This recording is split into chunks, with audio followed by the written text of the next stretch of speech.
मामले में मैं तो माता जी को चरण छू करके प्रणाम करता हूं और बस एक विषय कहता हूं कि आप हिप्नोटिज्म से बाहर निकलिए। आप अकेले बैठ करके प्रेस वार्ता कराइए, वो कुछ और बोलेंगी, और जब वो साथ में बैठती हैं तो कुछ और बोलेंगी। दबाव के लेवल को आप समझ लीजिए। देखिए, माता जी और अनुप्रिया जी में अगर कोई झगड़ा होता तो अनुप्रिया जी माता जी के लिए सीट न छोड़ती और वहां प्रचार न करने जाती।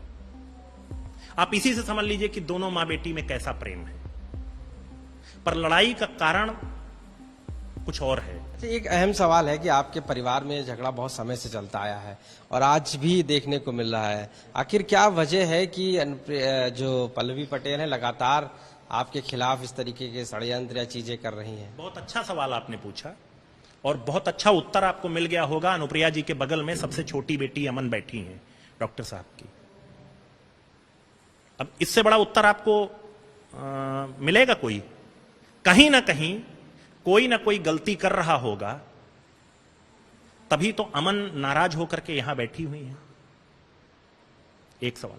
दूसरा, मेरा तो इस मामले में मैं तो माता जी को चरण छू करके प्रणाम करता हूं और बस एक विषय कहता हूं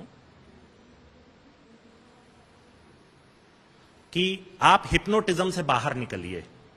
जो दबाव आपके ऊपर हैं, उन दबाव से आपको बाहर निकलना पड़ेगा, तभी आप पूरे परिवार को लेकर के चलेंगी। और माता जी के ऊपर बहुत दबाव है, आपने आज भी देखा होगा। माता जी से कभी आप अकेले बैठ करके प्रेस वार्ता कराइए, वो कुछ और बोलेंगी, और जब वो साथ में बैठती हैं तो कुछ और बोलेंगी। दबाव के लेवल को आप समझ लीजिए। हिप्नोटाइज किया हुआ है पल्लवी पटेल 100%। देखिए, माता जी और अनुप्रिया जी में अगर कोई झगड़ा होता तो अनुप्रिया जी माता जी के लिए सीट न छोड़ती और वहां प्रचार न करने जाती। आप इसी से समझ लीजिए कि दोनों मां बेटी में कैसा प्रेम है, पर लड़ाई का कारण कुछ और है। हाँ?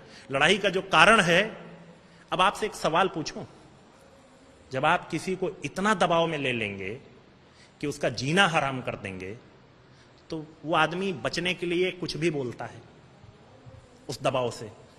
तो मैं तो माता जी के खिलाफ कुछ बोल नहीं सकता, मेरी मां है। आपने देखा होगा 13 वर्षों में मैंने कुछ नहीं बोला, आज भी कुछ नहीं बोलूंगा। मैं तो वो मुझे चाहे जो कहती रहे, मैं उनको प्रणाम करता रहूंगा। पर मेरी बस एक बात है कि उन्हें अब उस हिप्नोटिज्म से बाहर आने की जरूरत है। जो उनके ऊपर दबाव है, उस दबाव से वो बाहर आए और पूरे परिवार को लेकर के चलें।